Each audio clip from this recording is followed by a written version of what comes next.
Hi, my name is Jordan Officer, and I'm going to have a talk with Brad Barr.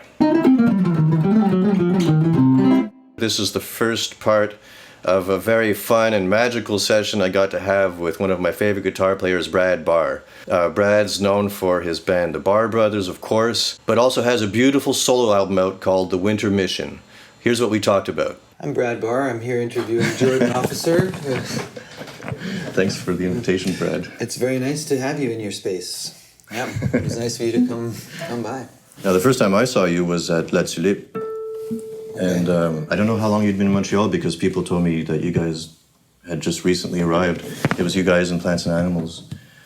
And Barr Brothers opening for Plants and Animals. Yeah, my impressions of hearing you was like it was sophisticated, fast sometimes. Mm-hmm. I remember you using a capo, if I'm not mistaken, and using that to have that kind of fast playing with pull-offs and stuff. In that register. Yeah. Yeah. And I remember like hearing African influences and a lot of blues and yeah, I've just ever since then been listening to you and seen you here and there and one of the things that really impresses me and that I admire is the amount of care that you put into what you do.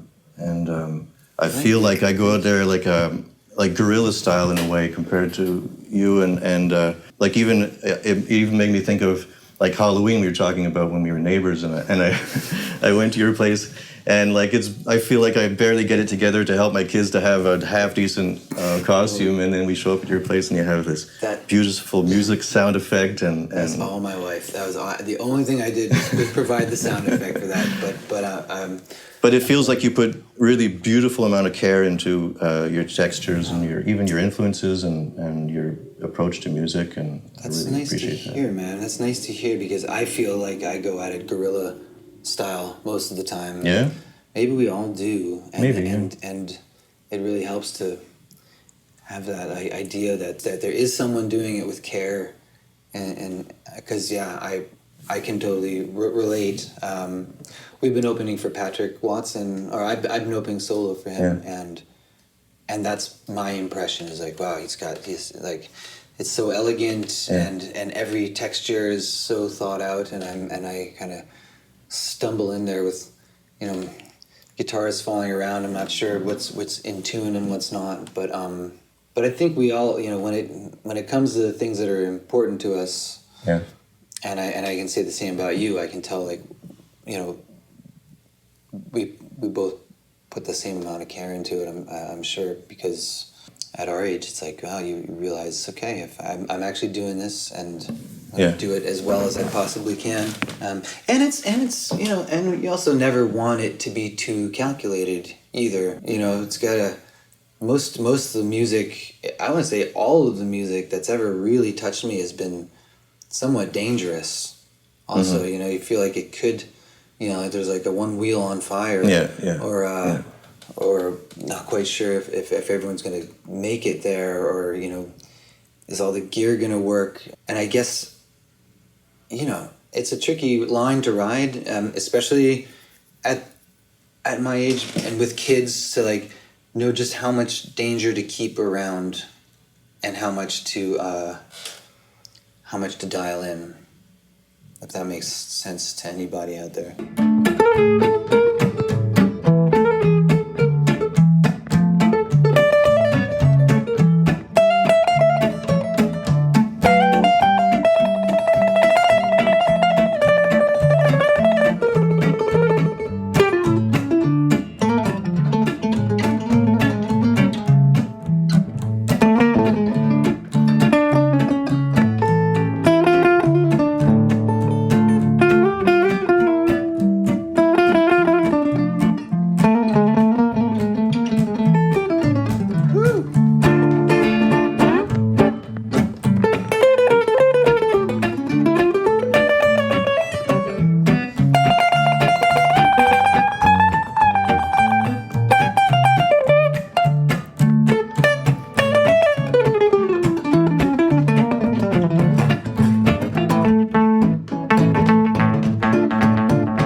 admire about your playing that I've noticed that I feel is similar to mine, and I don't know if you've ever thought about it this way, but is the actual sort of visceral feeling of the guitar. Like I did a whole kind of I did some writing recently where I really explored that and realizing that's what it is for me. And when I first time I heard you play, I was like, wow, he's definitely the first guy since I moved to Montreal that has that same. I can tell that like you love the way the pick feels like the difference. You know, the difference between hitting the string, fretting it there, and up here, it's like that's three different feelings right there. Right. And what happens when you pull off some. It's like there's all this physical stuff going on. Yeah. In the tips of our fingers, which are, really sensitive, or at least worse sensitive. Now they're just a bunch of calluses, but Well, another thing that I noticed that is similar is you play with your thumb a lot, and you play with the pick, and you seem to make it disappear the same way that I do. Tuck it between these guys. Yeah. Yeah. Oh yeah, you do. Yeah. Like I'll play. You hook it in there. I guess so. I don't even really pay attention to what I do. I've been doing it for so long, but yeah. All right, go ahead, do it, and I'm gonna then hide it without thinking about it. Like play a little with the pick. Yeah. I guess it depends what you're gonna do next. Yeah, I think I'm self-conscious about how I'm doing it. I just never even think about it. So I go.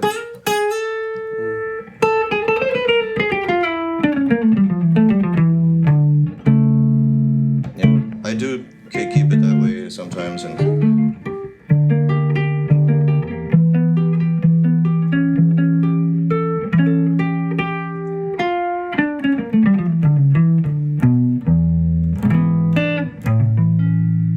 yeah. And when you picked up the guitar a little earlier, you just did something that actually you picked up my guitar and you played something that it made me feel like I could have just. You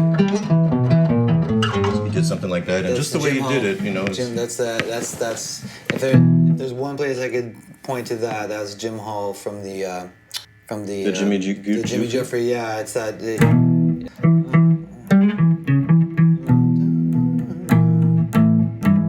So I remember just realizing, that's how he's getting through. Yeah. Even it's just one of the most fundamental blues riffs. But then you think about how it applies to jazz. It's your 2/5. And or the diminished then 2. Yeah. 2/5. Yeah. You studied. You clearly studied a bunch of jazz, and you. Yeah, like I said, my first loves was blues. Like I discovered blues through Led Zeppelin. Led Zeppelin just was my favorite band in high school. And then when I started figuring out who their influences were, then I discovered blues, and then that just completely. I wondered about that with you because I hear so much blues in everything that you do, and even when it's less blues, and I always felt that way about my playing.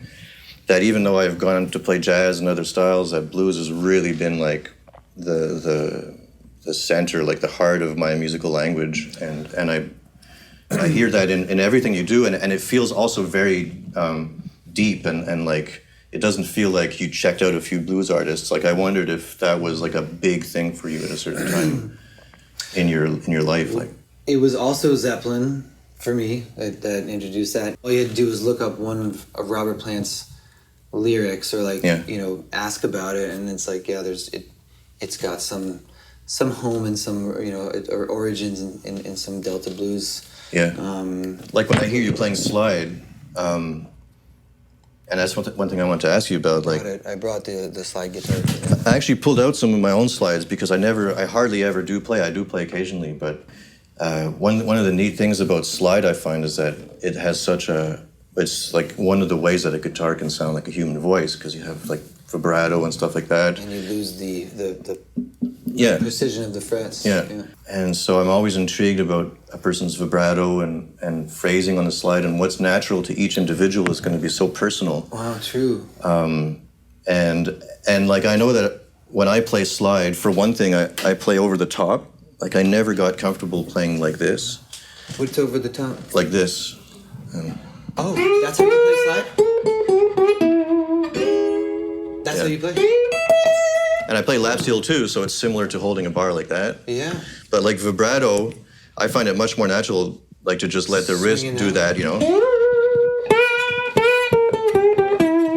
And doing it this way, I feel like I'm forcing it. I don't know how to get this to be fluid, you know? Well, maybe you got it on your first finger. I don't know.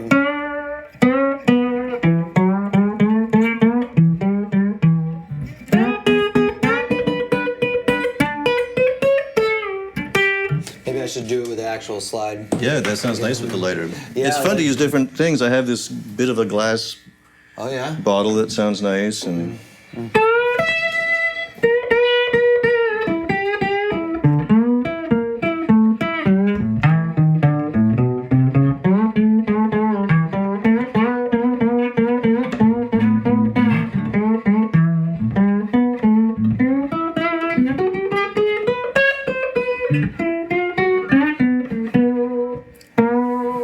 I guess it's however long you want to hang out. That's when some people do it fast. I'm kind of.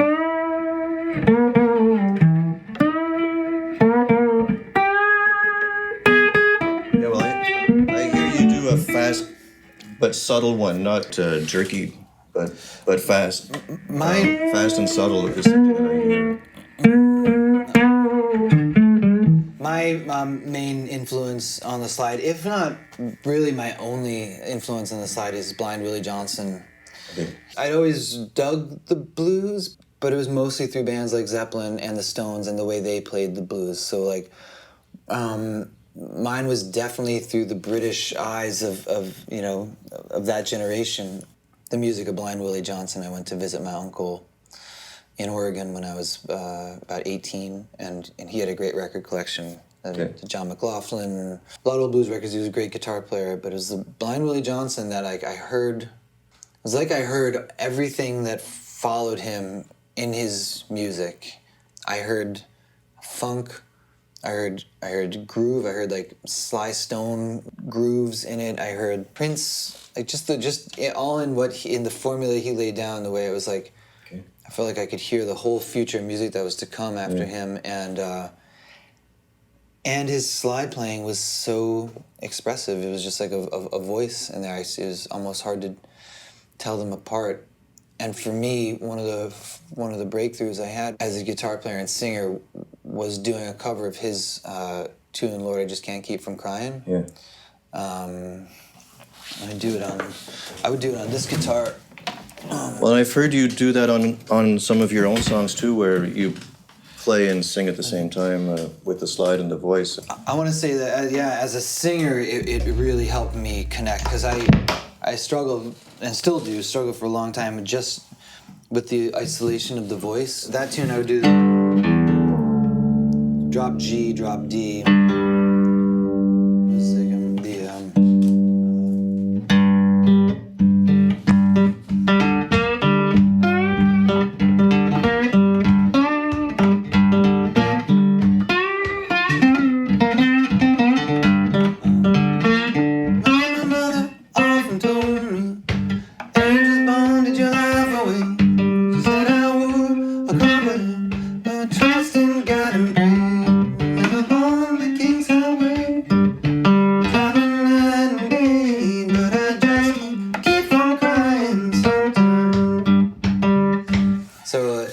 I felt like with that one, maybe it was the first song for us, for me personally, and for the Barr Brothers, where like I really connected the voice with the guitar, and it just kind of opened my eyes to what, like, oh yeah, I'm really comfortable with the guitar, comfortable playing melodies and getting around it, and I'm really self-conscious with my voice and unsure of it. If I just bring them together, let the guitar carry the voice, it was like a very natural, suddenly my voice kind of rose and strengthened that way. Yeah, yeah.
That was amazing. I'm so glad that I got the chance to sit down with Brad Barr. This is something that I've wanted to do for a long time. And it was really cool to notice all these different ways that we're similar in how we play and how we approach the guitar, even though our styles in terms of the music that we've recorded is quite different. I'm really grateful that Brad stopped by. Thanks for listening, and keep in touch, share, subscribe, and we'll see you soon.